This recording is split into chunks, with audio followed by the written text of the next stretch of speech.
This series tells real stories of faith, moments when obedience mattered more than comfort. I once believed that forgiveness was something you felt, that if you truly forgave someone, your heart would agree with your mind. I was wrong. My name is Corrie ten Boom. I survived a Nazi concentration camp during World War II. My sister Betsy did not. We were imprisoned for hiding Jewish families in our home, for obeying Christ when it was dangerous to do so. In that camp, cruelty was normal, mercy was rare, and hope felt impossible. Yet even there, Jesus was present.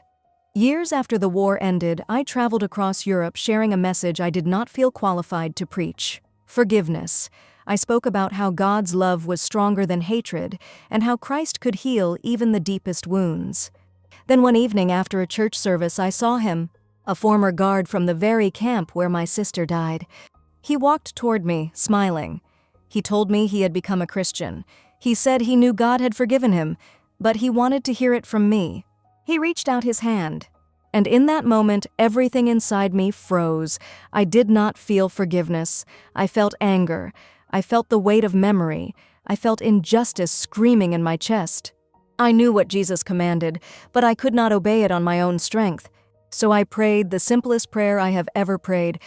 Jesus, help me, I cannot forgive him, but you can. I reached out my hand, not because I felt holy, but because I chose obedience. And as our hands met, something happened that I cannot explain by human reason.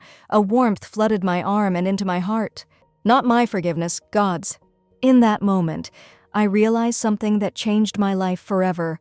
Forgiveness is not an emotion.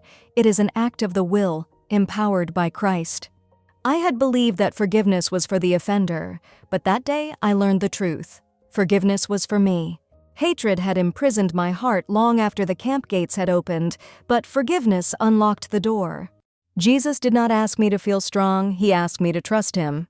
And when I obeyed, he did what I could not. I was free.